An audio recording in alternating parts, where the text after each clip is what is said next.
আমরা সকলে জীবনে ঈশ্বরের কাছে কিছু না কিছু প্রার্থনা করি, আর ঈশ্বর যখন আমাদের মনস্কামনা পূরণ করেন তখন আমরা প্রসন্ন হয়ে যাই। কিন্তু যখন ঈশ্বর আমাদের মনস্কামনা পূর্ণ করেন না, তখন আমরা ভাবি, সন্দেহ করি যে সত্যি ঈশ্বর আছেন। আপনাকে একটা কথা বলি, আপনি যদি ঈশ্বরের সম্মুখে নিজের ইচ্ছে বা মনস্কামনা রাখেন আর ঈশ্বর তা পূরণ করেন, তার অর্থ হলো ঈশ্বর এটা জানেন যে আপনার তার প্রয়োজন রয়েছে। কিন্তু যদি আপনি কামনা করেন আর তা পূর্ণ না হয়, তাহলে শুধু এটা মনে রাখবেন যে ঈশ্বর সেই সব দেখতে পান যা আপনি দেখতে পাচ্ছেন না। দ্বিতীয় কারণ হলো এটা, ঈশ্বর এটা খুব ভালো করে জানেন যে যে ইচ্ছে আপনি রাখছেন সেই ইচ্ছে আপনি নিজের জোরে পূর্ণ করতে পারেন। তাই যদি আপনার ইচ্ছে ঈশ্বর পূর্ণ করেন, তাকে ধন্যবাদ জানান, আর যদি উনি আপনার ইচ্ছে পূর্ণ না করেন, তাহলে আরো ধন্যবাদ জানান। কারণ হয় উনি আপনার মঙ্গল চাইছেন, বা উনি আপনাকে ততটাই যোগ্য বলে মনে করছেন যে আপনি নিজেই নিজের ইচ্ছে, নিজের স্বপ্ন পূরণ করতে পারবেন। নিজের কর্ম করতে থাকুন, জীবনের সামনে এগোতে থাকুন, আর আমার সাথে ভালোবেসে বলুন, রাধা রাধা। একটা গাই আর একটা বাছুরের মধ্যে কেমন সম্পর্ক থাকে? একটা গাই নিজের বাছুরকে ডাকে, আর সেই বাছুর হাজার হাজার গাইয়ের মধ্যে থেকেও নিজের মাকে চিনতে পেরে যায় আর নিজের মায়ের সাথে এসে জড়িয়ে পড়ে। আর কিছুটা ঠিক এরকমই সম্পর্ক হলো আপনার কর্ম এবং আপনার কর্মফলের মধ্যে। আপনি যেমন কর্ম করবেন, আপনার কর্ম আপনার কর্মফলকে ডাক দেবে, আর আপনার কর্মফল কোথাও না কোথাও থেকে আপনাকে খুঁজতে খুঁজতে এসে আপনার সাথে জড়িয়ে পড়বে। তাই উচিত এটাই হবে যে আপনি সৎকর্ম করুন, কারণ ঈশ্বর যদি আপনাকে আপনার ভুলের জন্য ক্ষমা করেও দেন, আপনার কর্ম কিন্তু করবে না। তাই যদি আপনি দুষ্কর্ম করতে চলেছেন, তাহলে আপনি প্রস্তুত থাকুন, আর যদি আপনি শুভ কর্ম করতে চলেছেন, তাহলেও আপনি প্রস্তুত থাকুন। আপনার কর্ম যেমন হবে তেমন ফল আপনার কাছে নিজে থেকেই চলে আসবে। আজ না হোক কাল, কাল না হোক অন্য কোনো সময়, অবশ্যই আসবে। আসুন আমার সাথে ভালোবেসে বলুন, রাধা রাধা। কোনো বাড়িতে, কোনো পরিবারে যখন কারোর জন্ম হয়, তখন তা কত সুখের মুহূর্ত হয়। সেই ছোট্ট সন্তান যখন কিছুটা বড় হয়, সে হাঁটার চেষ্টা করে, আর সেই প্রক্রিয়াতেও খুব বড় একটা শিক্ষা লুকিয়ে রয়েছে, ঠেলে দেওয়া। যখন আপনি হাঁটতে চান, সামনে এগোতে চান, তখন আপনি কি করেন? নিজের পায়ের তলার যে মাটি, তাকে আপনি পেছনে ঠেলে দেন। ব্যাস, এই একই জিনিস তো জীবনেও শিখতে হবে। এবার যদি আপনি জ্ঞানের পথে অগ্রসর হতে চান, তাহলে অজ্ঞানতাকে পেছনে সরিয়ে দিতে হবে। যদি আপনি প্রকাশের দিকে এগোতে চান, তাহলে অন্ধকারকে পেছনে সরিয়ে দিতে হবে। যদি আপনি ভবিষ্যতে সফল হতে চান, তাহলে অতীতের যে অসফলতাগুলিকে পেছনে সরিয়ে দিতে হবে। যে জল বইতে বইতে থেমে যায়, তাকে আমরা নালা বলে থাকি, তার থেকে দুর্গন্ধ বের হয়। কিন্তু যে জল বইতেই থাকে, তাকেই আমরা পবিত্র জল বলি। তাহলে আপনিও কর্ম করতে থাকুন, কখনো থামবেন না, আর আমার সাথে ভালোবেসে বলুন, রাধা রাধা। যোগাসন। যোগাসনে আসন অত্যন্ত গুরুত্বপূর্ণ। এবার আমি বলবো সবথেকে শ্রেষ্ঠ আসন কোনটি। আশ্বাস। নিজেকে আশ্বস্ত করতে থাকুন যে আমি আছি, সব ঠিক হবে, যা হচ্ছে ভালোর জন্য হচ্ছে। এই আশ্বাস আপনাকে জীবনে এমন ধন্যাত্মক বিশ্বাস দেবে যে আপনি বড় বড় সমস্যার সমাধান করতে পারবেন। এবার যদি কথা বলি সবথেকে কঠিন সময়ের, তাহলে সেটা হলো বিচ্ছেদের। যা মা সীতাকে সহ্য করতে হয়েছে শ্রীরামের জন্য, রাধা কৃষ্ণকেও সহ্য করতে হয়েছে। যে ব্যক্তি বিচ্ছেদের সময় সঠিক পথে চলে এসেছে, সে জীবনে অনেক শ্রেষ্ঠ স্থানে অবশ্যই পৌঁছতে পারবে। এবার যদি কথা বলি সবথেকে জরুরি এবং গুরুত্বপূর্ণ সময়ের, তাহলে সেটা হলো সংযোগ। সকলকে সাহায্য করতে থাকুন। আপনি অন্যদের সাহায্য করে তাদের যত আনন্দ দিতে পারবেন ততটাই আনন্দ আপনারও জীবনে অবশ্যই আসবে। আসুন আর আমার সাথে ভালোবেসে বলুন, রাধা রাধা। আম এবং নিম, এই দুই যে যার স্থানে অত্যন্ত বিশেষ, অত্যন্ত শ্রেষ্ঠ। আম আমাদের শক্তি বাড়ায়, আর অন্যদিকে নিম রোগের সাথে লড়াই করার আমাদের ক্ষমতা বাড়ায়। এবার আম অত্যন্ত মিষ্টি হয় আর নিম অত্যন্ত তিক্ত। তাই এই কারণে কি নিমের নিরাশ হওয়া উচিত বা নিজেকে ঘৃণা করা উচিত? তার স্বাদ তিক্ত? কখনোই নয়। দেখুন, নিম তিক্ত, এতে নিমের কোনো দোষ নেই। দোষ হলো জিহ্বার, যে মিষ্টি পছন্দ করে, তিক্ত পছন্দ করে না। কিন্তু যদি আপনি নিজের জীবনে নিমের প্রয়োগ না করেন, তাহলে আপনার রোগ প্রতিরোধ ক্ষমতা বাড়বেই না। তাই নিম হলো অত্যন্ত গুরুত্বপূর্ণ। এর থেকে আপনি কি শিক্ষা পেলেন? এটাই যে জীবনে কখনো অন্য কারোর মাপকাঠি দ্বারা নিজেকে পরখ করবেন না। আপনার যোগ্যতা, আপনার বিশেষত্ব, আপনার গুণ, অপগুণ, এই সব কিছু আপনি নিজে বুঝে নিন, সেটাই যথেষ্ট। আসুন আর আমার সাথে ভালোবেসে বলুন, রাধা রাধা।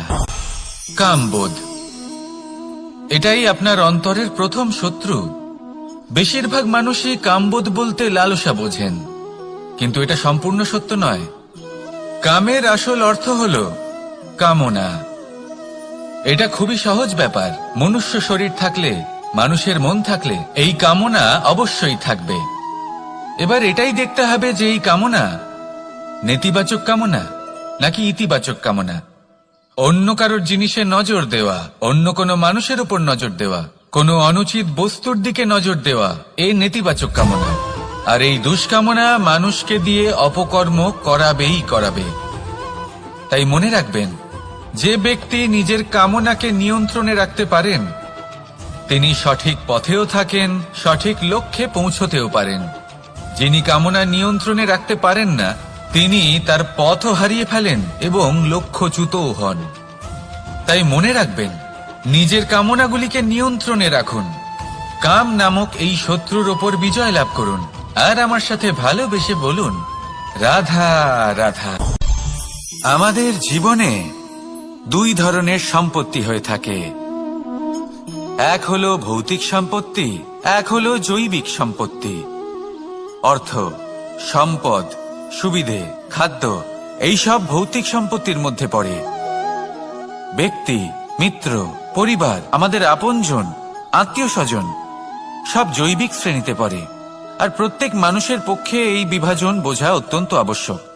কারণ মূলত আমাদের ব্যবহার দুই রকমের হয়ে থাকে। হয় আমরা ভালোবাসি বা আমরা সদ্ব্যবহার করি। আর সবথেকে বড় ভুল আমরা তখন করি যখন আমরা বুঝতেই পারি না যে ভালোবাসবো কাকে আর ব্যবহার করব কাকে। আমরা ভৌতিক সম্পত্তি ভালোবেসে ফেলি আর ব্যবহার করি জৈবিক সম্পত্তিকে, যেখানে এটা অনুচিত। জৈবিক সম্পত্তিকে ভালোবাসুন আর ভৌতিক সম্পত্তিকে ব্যবহার করুন। যেদিন আপনার মধ্যে এই বোধ জাগ্রত হবে যে কাকে ভালোবাসবেন আর কাকে ব্যবহার করবেন, সেই দিন আপনার জীবনে শুধুই শান্তি বিরাজমান হবে। আর তখন এই মন প্রসন্ন হয়ে বলবে, রাধা রাধা। কাল, আজ এবং কাল, আমাদের সমগ্র জীবন এই তিনটির আশেপাশেই ঘুরতে থাকে। আমরা সবসময় বিগত সময়ের বিষয়ে ভাবতে থাকি। অতীতে যদি আমাদের দ্বারা কোনো ভুল হয়, সেই বিষয়ে ভেবে ভেবে আমরা সবসময় অনুতাপ করতে থাকি। এটা উচিত নয়। দেখুন, অতীতের থেকে শিক্ষা লাভ করা অত্যন্ত আবশ্যক, কিন্তু সেই ভুল যাতে আবার না হয় সেই কাজটা কিন্তু আপনাকে বর্তমানেই করতে হবে, তাই না? দ্বিতীয় কথা, আমরা সবসময় ভাবি আগামী দিনের বিষয়ে, ভবিষ্যতের বিষয়ে। আমরা ভাবি যে কাল করে নেব, আজ এই কাজ করতে পারছি না, কোনো ব্যাপার নয়, কাল করে নেব। আজ কাজটা শুরু করতেই পারলাম না, কোনো ব্যাপার নয়, কাল করে নেব। আজকের দিনটাই ভালো ছিল না, কোনো ব্যাপার নয়, সেটা কাল করে নেব। ব্যাপারটা বুঝুন, আপনি নিজের সময় নষ্ট করছেন। দেখুন, এই যে কাল, তা কখনোই আপনার হাতে আসবে না। তাই যে কাজ করতে চান সেটা আজকেই করুন, অন্তত শুরুটা করুন। কারণ এই আগামী সময় তা সবসময় আপনার থেকে এক কদম আগে থাকবে, একদিন এগিয়ে থাকবে। জানেন কেন? কারণ এই কাল আপনার জন্য অপেক্ষা করবে না, সেই জন্য আপনিও এর জন্য অপেক্ষা করবেন না। যা করার তা আজকেই শুরু করুন। কারণ যে বর্তমানে নিজের ভিত স্থাপন করেন না, ভবিষ্যৎকালে তার সুন্দর শক্তিশালী ভবন কখনো নির্মাণই হয় না। আসুন আর আমার সাথে ভালোবেসে বলুন, রাধা রাধা। সাফল্য খুব সহজ এক শব্দ। এটা হলো সেই সব শব্দের মধ্যে অন্যতম যা মানুষ একটু বুঝলেই ভাবেন সব বুঝে ফেলেছি। আর যেই উনি বুঝতে পারেন সাফল্য কি, আজীবন সেই সাফল্যের পেছনেই ছুটতে থাকেন। এই সাফল্য হলো একটা খেলার মতো, যাতে মানুষ নিজের সমস্ত জীবন বাজি লাগিয়ে দেন। আর প্রত্যেক খেলার মতোই এরও কিছু নিয়ম রয়েছে। আর প্রাথমিক নিয়ম হলো, এই সাফল্য লাভ করার জন্য সাফল্য লাভ করার স্বপ্ন আপনাকে অবশ্যই দেখতে হবে আগে। হ্যাঁ, কিন্তু শুধুমাত্র স্বপ্ন দেখলেই কিছুই হবে না। স্বপ্ন দেখুন, তারপরে আপনার নিজের নিদ্রাকে ভঙ্গ করতে হবে, দিনরাত পরিশ্রম করতে হবে, দিনরাত চেষ্টা করতে হবে। তবেই এই সাফল্য আপনার কাছে আসবে আর আপনার পদানত হবে। তাহলে স্বপ্ন দেখুন আর পরিশ্রম করে তাকে সার্থক করুন। যদি এটা করেন তবেই সাফল্য সহজেই আপনার কাছে আসবে। আর তখন মন প্রসন্ন হয়ে বলবে, রাধা রাধা। সমস্যা, প্রত্যেকের জীবনেই সমস্যা আসা যাওয়া করে। আর প্রত্যেক মানুষ সমস্যা আসার পর তার সমাধান খুঁজতে উঠে পড়ে লাগেন। কিন্তু যখনই সমস্যার সমাধান হয়ে যায়, আমরা সুপ্রসন্ন হয়ে যাই এবং অসাবধানও হয়ে যাই। আমাদের মনে হয় যে আমরা সম্পূর্ণরূপে সমস্যার অন্ত করেছি, কিন্তু কোথাও না কোথাও একটা ছোট্ট বীজ রয়েই যায়। আর সেই বীজ আমাদের অসাবধানতার ছত্রছায়ায় বড় হতে থাকে, আর তারপর মহা সংকট হয়ে আবার আমাদের উপর আক্রমণ করে। এই সংকট যে কোনো রূপে আসতে পারে, কোনো শত্রুর রূপেও আসতে পারে, বা কোনো মহামারীর রূপেও আসতে পারে। সেই জন্য সবসময় সাবধান থাকাই উচিত। কারণ অসাবধান হলে কি হয়, আমাদের সুরক্ষা চক্রে একটা ছেদ উৎপন্ন হয়, আর আমাদের শেষ করতে পারে এমন এক বাণ সেই ছেদ বিন্দু হয়ে আমাদের হৃদয়ে প্রবেশ করতে পারে। তাই যে কোনো সমস্যার সমাধান করুন, জয়ী হন, উৎসবও পালন করুন, কিন্তু সাবধানে থাকবেন। আসুন আর আমার সাথে ভালোবেসে বলুন, রাধা রাধা। এই সংসারের অন্তের এর বিনাশের প্রারম্ভ কিভাবে হয়? কোনো যোগের মাধ্যমে, কোনো ভয়ানক অসুরের আগমনে, নাকি প্রকৃতির রাগের কারণে? না, এই সংসারের বিনাশের প্রারম্ভ হয় আমি থেকে। এই আমি, এই তুমি, এটা আমি করেছি, ওটা তুমি করেছো, এটা আমার, ওটা তোমার, আদি ইত্যাদি। এই ভাব যখন মনে বাসা বেঁধে নেয়, সর্বপ্রথম ঘর ভাগ হয়, তারপর বসতি, তারপর প্রাণ, আর তারপর দেশ, আর সবার শেষে সমস্ত সংসার ভাগ হয়ে যায়। আর এই ভাগ হয়ে যাওয়া শেষে মনোমালিন্যে পরিণত হয়। এখন এমত অবস্থায় কি করা যেতে পারে? কিভাবে বাঁচা যায় এই পরিস্থিতির থেকে? কিভাবে দূরে থাকা যায় এই বিনাশের থেকে? উত্তর সেই একটাই, করুণা। একে অপরের দরকারগুলি বুঝুন, একে অপরের সমস্যাগুলি বুঝুন, একে অপরের দুঃখের সাথী হয়ে দাঁড়ান, একে অপরের সুখের ভাগীদার হন। আর শেষে যখন এই আমি আমরাতে পরিণত হবে, তখন এই বিনাশ নিজে থেকেই দূরে চলে যাবে। তাহলে আমরাতে বিশ্বাস করতে শিখুন আর আমার সাথে ভালোবেসে বলুন, রাধা রাধা। এই মুদ্রা, এবারে ভাবুন এটাই আমাদের জীবন, জীবনের সুখ আর দুঃখ। এই মুদ্রার, এই জীবনের দুটি দিক। কিন্তু যখনই আমরা ঈশ্বরের কাছে প্রার্থনা করি তখনই আমরা সুখ চাই, আর সেই সুখ আসেও। আর যখনই সেই সুখ আসে তখন ব্যক্তি সর্বপ্রথম তাকে ভুলে যায় যে দুঃখের সময় ওনার সাথে ছিলেন। আর এমত অবস্থায় উনি সাহায্য করেন না, উনি করেন উপকার। আর এই উপকারের বদলে মানুষের থেকে উনি নিজের জন্য শ্রদ্ধা চান।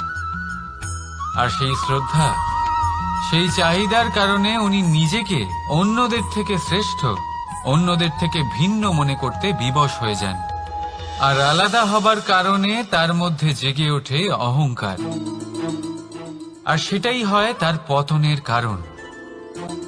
এবার এতে কি করা যেতে পারে, কি চাওয়া যেতে পারে ঈশ্বরের কাছে? এই প্রশ্ন অবশ্যই মনে আসে।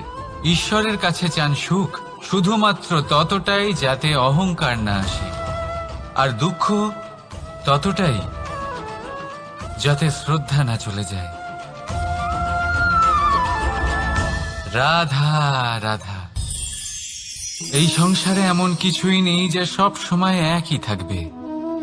যা কিছু নির্মাণ হয়েছে তা একদিন অবশ্যই ভেঙে পড়বে, কিন্তু এই ভেঙে যাওয়ার বিশ্লেষণ আপনি কিভাবে করবেন তা আপনার উপরে নির্ভর করছে। ওই আকাশের দিকে তাকান, ওই মেঘ, ওটাও ভেঙে পড়ে, কিন্তু নিজে ভেঙে পড়ার সাথে বর্ষাকে তৈরি করে যায়। মাটির ডেলা অবশ্যই ভেঙে পড়ে, কিন্তু ব্যবহারযোগ্য মাটির রূপ নিয়ে। এই ধরিত্রীর বুকে কোনো এক বীজ যখন ভেঙে পড়ে তখন ধরিত্রীর উপর এক বিশাল আকারের বৃক্ষ নির্মাণ করে। যদি জীবনে কিছু ভেঙে পড়ে তাহলে নিরাশ হয়ে পড়বেন না, নিজের সাহস হারাবেন না। ধনাত্মক দৃষ্টিভঙ্গি দিয়ে দেখতে চেষ্টা করুন। মনে করুন নিয়তি নিশ্চয়ই আপনার জন্য আরো ভালো কিছু ভেবে রেখেছে, যা ভবিষ্যতে আপনার প্রতীক্ষা করছে। ধনাত্মক চিন্তা ভাবনা করতে থাকুন, তারপর দেখবেন শ্রেষ্ঠ রচনা নিজেই তৈরি হবে। রাধা রাধা। চলতে থাকা, থেমে যাওয়া, বিশ্রাম নেওয়া, তারপর দম নিয়ে পুনরায় দাঁড়িয়ে পড়া, আর তারপর আবার সেই পথ চলা। এটা জীবনের অভিন্ন এক অঙ্গ, এটার থেকে আপনি পালাতে পারবেন না। কিন্তু এই অঙ্গকে আপনি নিজের জীবনে কিভাবে প্রয়োগ করবেন, কিভাবে তাকে কাজে লাগাবেন, সেই সিদ্ধান্ত আপনাকে নিতে হবে। যারা হেরে যান তারাও জীবনে থমকে যান, আবার যারা জেতেন তারাও দাঁড়িয়ে পড়েন। যারা হেরে যান তারা হাঁপিয়ে দাঁড়িয়ে পড়েন, যারা জিতে যান তারা দাঁড়িয়ে পড়েন সেই সর্বোচ্চ স্তরে পৌঁছে গিয়ে। এবার দাঁড়াতে তো আপনাকে হবেই, তা হতেই হবে। কিন্তু কখন, কিভাবে দাঁড়াবেন, ক্লান্ত হয়ে নাকি সর্বোচ্চ স্তরে পৌঁছে গিয়ে, সেই সিদ্ধান্ত আপনার। অবশ্যই দাঁড়িয়ে পড়ুন, কিন্তু ক্লান্ত হয়ে নয়, কারণ আপনাকে পুনরায় দাঁড়িয়ে পড়তে হবে, পুনরায় যাত্রাপথে এগোতে হবে এবং সর্বোচ্চ স্তরে পৌঁছতেই হবে। রাধা রাধা। স্বপ্ন, আমরা জীবনে স্বপ্ন দেখতে থাকি, সেটা পূরণ করার পূর্ণ প্রয়াস করে থাকি। কিন্তু এই স্বপ্ন পূরণ না হওয়ার পরিস্থিতিতে আমরা ভেঙে পড়ি, ছিন্ন বিচ্ছিন্ন হই, আর তারপরই বোঝা আমরা আগামী প্রজন্মের ওপর রীতিমতো চাপিয়ে দিই। আমরা এটাই মনে করি যে আমরা যেটা হতে পারিনি সেটা আমাদের সন্তান অবশ্যই হবে। আমরা যা কখনো পাইনি আমাদের সন্তান অবশ্যই তা পাবে। এটা যে অনুচিত সেটা আমরা ভাবি না, কিন্তু এটা ভুল, আর এই ভুল আমরা সকলেই করে থাকি। সন্তান, প্রকৃতি আর পরমাত্মার আশীর্বাদ। ওদের ভেতরে তাদের নিজের একটা অস্তিত্ব রাধা রাধা। এই পুকুর দেখছেন আপনি? পুকুরের জল কখনো প্রবাহিত হয় না, একই স্থানে জমে থাকে, আর সেই কারণে কিছুদিন পর ময়লা হতে শুরু করে। কিন্তু তাও আমরা একে ত্যাগ করি না, আমরা তবুও একে পুজো করি। শুধুমাত্র এই কারণে নয় যে অতীতে সে আমাদের তৃষ্ণা মিটিয়েছে, কিন্তু এই কারণেও যে যদিও বা সে ভবিষ্যতে আমাদের তৃষ্ণা না মেটায়, কিন্তু প্রয়োজন হলে আগুন অবশ্যই নেভাতে পারে। ঠিক সেই রকমই হয় আমাদের সম্পর্ক, সম্পর্ক যা আমরা বহু বছর পরিশ্রম করে তৈরি করি, যে দরকার পড়লে আমাদের সহায়ক হয় কোনো না কোনোভাবে। সেই জন্য সম্মান করতে শিখুন এই সম্পর্কগুলিকে, শিখুন এই সম্পর্কগুলিকে অটুট রাখতে। কথায় কথায় এই সম্পর্কগুলিকে ভেঙে দিতে শিখবেন না। রাধা রাধা। বিষ, এই শব্দটা শুনলেই মনে অনেক কল্পনা জন্ম নেয়। কল্পনা অসহ্যকর তিক্ততার, কল্পনা অত্যন্ত বেদনাদায়ক মৃত্যু। এবার যদি আপনাকে জিজ্ঞেস করা হয় যে সবচেয়ে বিষাক্ত বিষ কোনটা, তাহলে আপনি কি বলবেন? কেউ বলবে সর্পের বিষ, কেউ বলবে কাঁকড়া বিছের, কেউ বলবে কালকেউটের বিষ। কিন্তু না, এই সমস্ত রকম বিষ সেই বিষের সামনে টিকতে পারবে না যাকে আমরা বলে থাকি কানের মধ্যে ঢালা বিষ। শুনতে অত্যন্ত মিষ্টি, কিন্তু তিক্ততায় অত্যন্ত বিষাক্ত। পেটের মধ্যে যাওয়া এই বিষ শুধুমাত্র একটি মানুষের মৃত্যুর কারণ হয়, কেবল একটি। কিন্তু কানের মধ্যে ঢালা এই বিষ একাধিক সম্পর্কের নাশ করতে পারে। আর এটাতে সেই ব্যক্তির ভুল নেই যে আপনার কানে বিষ ভরেছে, আপনি তাকে দোষ দিতে পারেন না। এখানে দোষ আপনার নিজের, যে এই বিষকে আপনি নিজের উপরে প্রভাব ফেলতে দিয়েছেন, এই বিষকে সুযোগ দিয়েছেন আপনার ক্ষতি করতে। এটা আপনার ভুল। সেই জন্য কুমন্ত্রণায় কখনো কান দেবেন না। আপনার মনে ভালোবাসার দৃঢ়তা জাগিয়ে তুলুন আর নষ্ট করে দিন এই সংসারের সমস্ত বিষের প্রভাবকে। রাধা রাধা। জীবন, আমাদের এই জীবন সুখ আর দুঃখ, এই দুইয়ের মিশ্রণ। এদের সংমিশ্রণই জীবনের ভারসাম্য বজায় রাখে। এখন এই সুখ, সুখ এমন এক বস্তু যাকে সবাই খুঁজে চলেছে। দুঃখ এমন এক অনুভূতি যা সবার কাছে আছে। আমাদের প্রত্যেকের জীবনে সুখ আর দুঃখ আসতে থাকবে আর যেতেও থাকবে, এটা অবশ্যই জীবনে থাকবে। কিন্তু সফলতা, এটা সবার জীবনে আসে না। কেন? কারণ এই সফলতা সুখ আর দুঃখের দ্বারা প্রাপ্ত হয় না। সফলতা প্রাপ্ত হয় নিজের উপরে বিশ্বাস করতে থাকলে। আকাশের ওই সূর্যকে দেখুন, সূর্যের বিশ্বাস আছে নিজের উপর যে সে সমস্ত জগৎকে আলোকিত করতে পারবে, নিজের প্রথম রশ্মি দিয়ে অন্ধকারকে দূর করতে পারবে। সূর্য এই বিশ্বাস নিয়েই আসে, আর কিছুক্ষণের মধ্যেই সমস্ত সংসার থেকে অন্ধকারকে বিনাশ করে ফেলে সে। তাহলে মনে রাখবেন, এই সুখের আভাস, এই দুঃখের অনুভূতি আসতেও থাকবে আর যেতেও থাকবে। শুধু নিজের উপরে বিশ্বাস রাখুন, তারপর দেখবেন এই সফলতা আপনার দাস হয়ে থাকবে। রাধা রাধা। চাঁদ, কত শ্রেয়, শুভ্র, কত সুন্দর। কিন্তু যদি আপনি মনোযোগ সহকারে দেখেন তাহলে দেখবেন এই চাঁদেও দাগ আছে। আর এই দাগগুলি থাকার কারণে কি এই চাঁদের মাহাত্ম্য কখনো কমে যায়? কখনো নয়। এর কারণ হলো চাঁদের নিরন্তর চেষ্টা।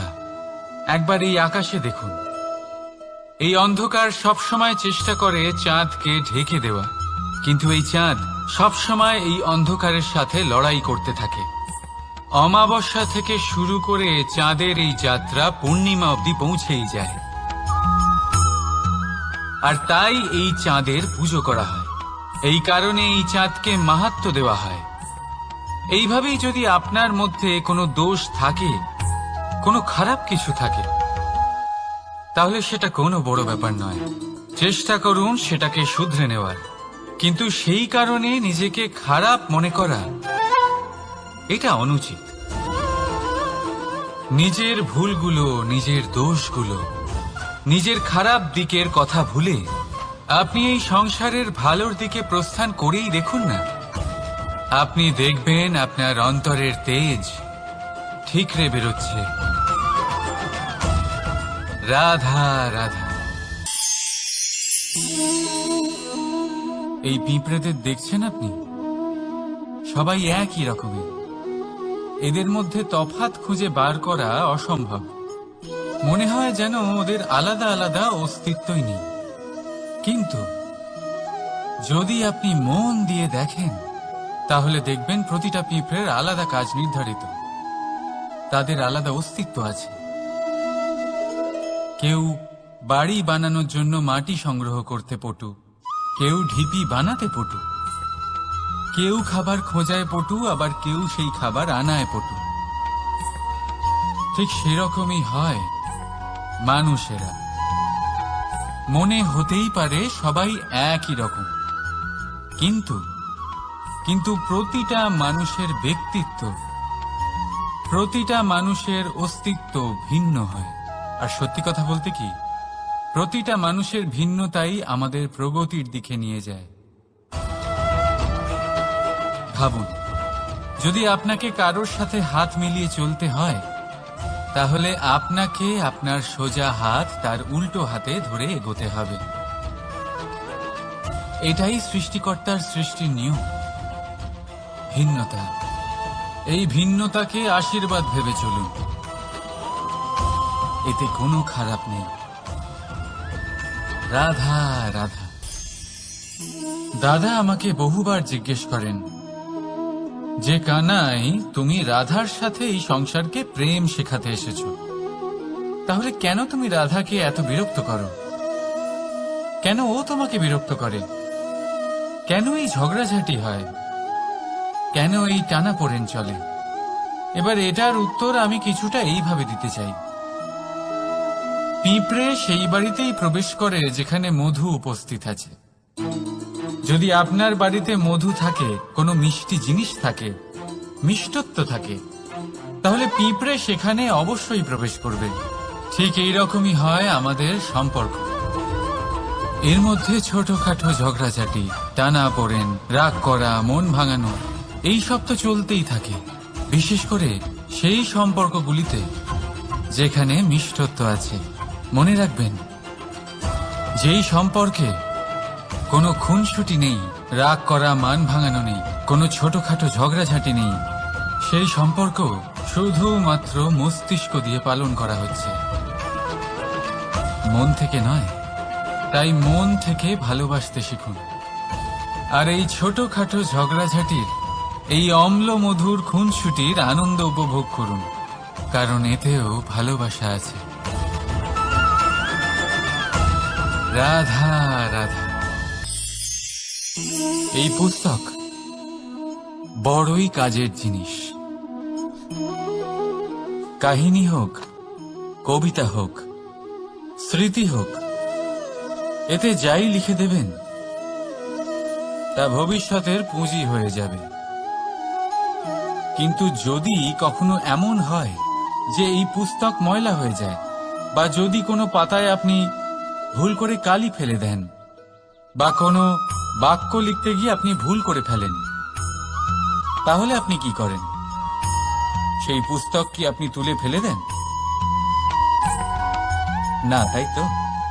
শুধু একটা পাতা ছিঁড়ে ফেলেন যাতে সেই পুস্তক সঠিক থাকে, সুন্দর হয়ে ওঠে। এই পুস্তকের মতোই হয় আমাদের সম্পর্ক। তার সেই এক পাতা একটা ভুল। তাই যে কোনো সম্পর্কে যদি কারোর কোনো ভুল হয়ে গিয়ে থাকে, তাহলে সেই ভুলকে সম্পর্ক থেকে দূরে করা সঠিক হবে। সেই ভুলকে ভুলে যাওয়াই সঠিক হবে। সেই সম্পর্ক ভাঙা নয়, সেই সম্পর্ক সামলে রাখুন। কারণ ভুল তো সবার দ্বারা হয়। যদি এরকম করেন, তবেই জীবনরূপী পুস্তক আরো সুন্দর হয়ে উঠবে। একে অপরকে ক্ষমা করতে শিখুন। একে অপরের ভুলকে ভুলে যেতে শিখুন। তারপর দেখবেন এই জীবনে আরো আনন্দ আসবে, আর এই সম্পর্ক নিঃশ্বাস নিতে থাকবে। রাধা রাধা। মানুষ ছোট হোক বা বড়, রাজা হোক বা দরিদ্র, সমস্ত মানুষের মধ্যে একটা সামঞ্জস্য থাকে। সমস্ত মানুষের কাছে তার প্রশংসা অত্যন্ত গুরুত্বপূর্ণ। সে খুবই প্রসন্ন হয় যদি আপনি তার প্রশংসা করেন। কিন্তু আপনি যদি তাকে এটা বলেন যে এটা তোমার ভুল ছিল, তোমার কিছু খামতি ছিল, তখন সেটা সে মানতে রাজিই থাকে না। সব মানুষ এটা শুনতে পছন্দ করে যে সে যেটা করেছে সেটাই সর্বোত্তম। এবার আমি আপনাকে একটা কথা বলি। এই হলো নিন্দা, এই হলো প্রশংসা, আর এই হলো সত্য, যা সবার থেকে উচ্চস্থানীয়। সেই জন্য মানুষ আয়না দেখে। আয়না তাকে তার সৌন্দর্য দেখায় না, তাকে দেখায় যা সত্য, যাতে মানুষ আরো সুন্দর হওয়ার চেষ্টা করতে থাকে। তাই আয়না অত্যন্ত গুরুত্বপূর্ণ সত্যকে জানার জন্য। জীবনে নিন্দুকের মাহাত্ম্য প্রশংসকের মাহাত্ম্যের থেকে অনেক বেশি। কেন? কারণ তারা আপনাকে আপনার খামতি দেখায়, আপনার ভুলগুলো বুঝিয়ে দেয়, আপনাকে একটা সুযোগ দেয় নিজেকে শুধরে নিতে, নিজেকে আরো শ্রেষ্ঠ করে তুলতে, যা প্রশংসক করতে পারে না। তাই জীবনে যদি কখনো নিন্দা করা হয়, তাকে ভালোবেসে গ্রহণ করুন, ধন্যাত্মক রূপে গ্রহণ করুন। যদি নিজেকে কোনো শিক্ষা দেওয়া সম্ভব হয় তাহলে অবশ্যই দিন। দেখবেন মন প্রসন্ন হয়ে বলবে, রাধা রাধা। জীবনে কখনো সাফল্য আসে, আবার কখনো অসফলতা, কখনো আশা পাওয়া যায়, কখনো নিরাশা, কখনো জয় লাভ করি, আবার কখনো পরাজয়। এর পেছনের কারণটা জানা অত্যন্ত প্রয়োজনীয়। যদি আমি পরাজয়ের কথা বলি, যখনই আমরা পরাজয় লাভ করি আমরা ভাবতে থাকি যে এমন কেন হলো? আমাদের শত্রু কি বেশি শক্তিশালী ছিল, নাকি আমাদের নীতিতে কোনো খামতি ছিল? এই সমস্ত কারণের পেছনে খুব বড় একটা কারণ থাকে, আর সেই কারণ আমাদের অন্তরে সুপ্ত থাকে। ধরে নিন একটা পথ, তাতে আপনি চলছেন। সেই পথ কাঁটায় পরিপূর্ণ, কিন্তু আপনি পাদুকা পরে রয়েছেন, আর আপনি হেঁটে সামনে এগিয়ে যান। এবার এমন একটা পথ এলো যা পুষ্পে ঢাকা, আর আপনি পাদুকা পরে রয়েছেন, কিন্তু আপনার পাদুকাতে একটা পাথর আটকে গেল। তখন দু পা হাঁটাও খুব কঠিন হয়ে পড়ে। এই সংসারের যে কোনো শক্তি আপনাকে পরাস্ত করার পূর্বে আপনি জানেন কে আপনাকে পরাস্ত করতে পারে? আপনার অন্তরের দুর্বলতা, আপনার অন্তরের সেই সুপ্ত শত্রু। আর সেই জন্য ইতিবাচক মনোভাব গুরুত্বপূর্ণ হয়ে পড়ে। ভালো মানুষদের সাথে থাকুন, সৎসঙ্গে থাকুন, বন্ধুত্ব করুন, ভালোবাসুন। এই ভালোবাসা এত শক্তিশালী এক অস্ত্র যাকে ব্রহ্মাস্ত্রও পরাস্ত করতে পারে না। এই সমস্যারূপী পাথর কিছুই নয়। আসুন আমার সাথে ভালোবেসে বলুন, রাধা রাধা। মানুষের দুটো রূপ রয়েছে।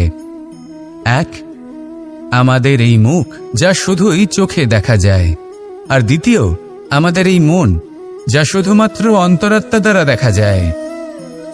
এবার আমাদের এই মুখ, তা ঈশ্বর সকলকেই আগে থেকেই প্রদান করেছেন, কিন্তু এই মন, এই মন কেমন হবে তা আমাদের জীবনের অনুভূতি এবং আমাদের জীবনের লক্ষ্য এগুলি সুনিশ্চিত করে। অর্থাৎ নেত্র দিয়ে দেখা যায় আমাদের এই মুখ, তা শুধুই এই কারণে প্রয়োজন যাতে সংসার আমাদের দেখতে পায়, আমাদের চিনতে পারে। কিন্তু যদি এই সংসারে আপনি প্রকৃত অর্থে মান সম্মান লাভ করতে চান, তাহলে নিজের অন্তরাত্মাকে আপনাকে বিকশিত করতেই হবে। দেখুন, কথায় আছে এই যে অসুর, তা শারীরিকভাবে উপস্থিত নয়, তা মনের মধ্যে থাকে।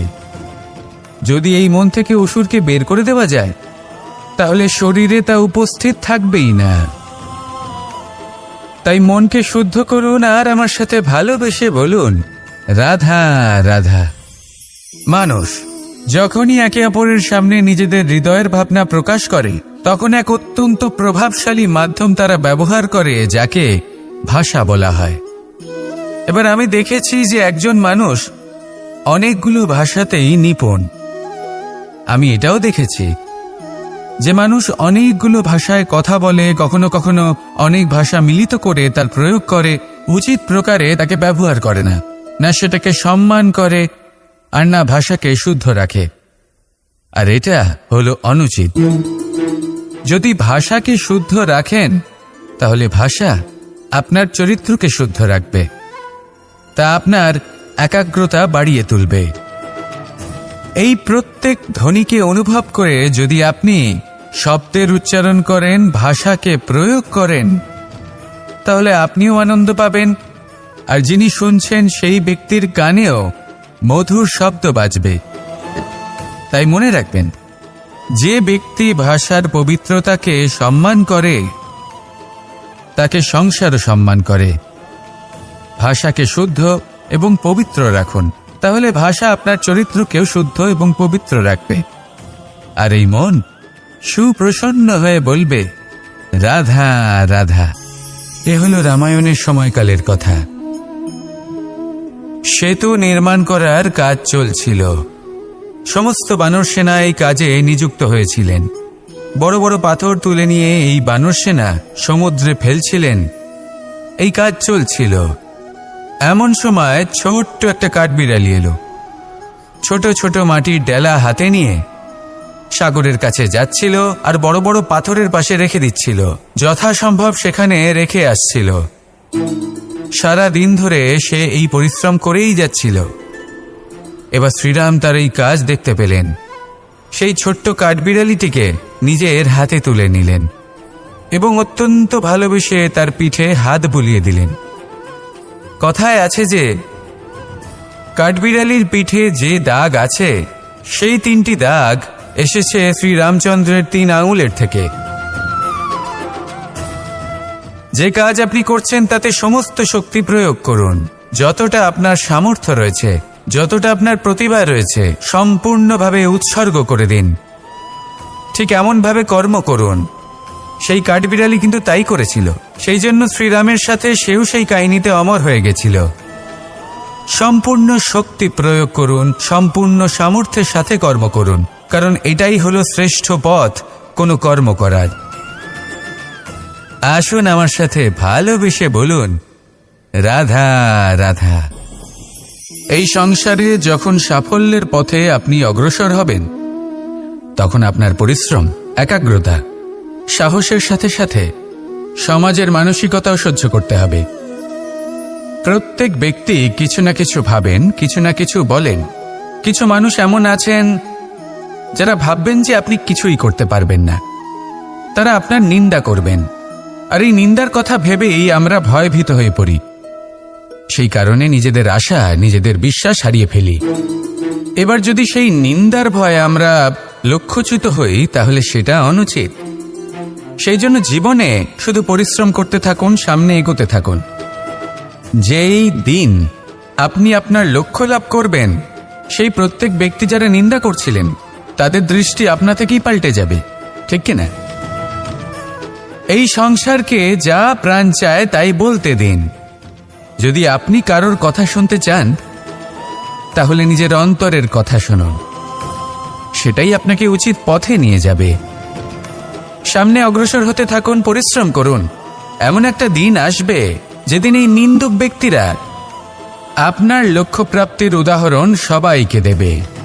আসুন আমার সাথে ভালোবেসে বলুন, রাধা রাধা।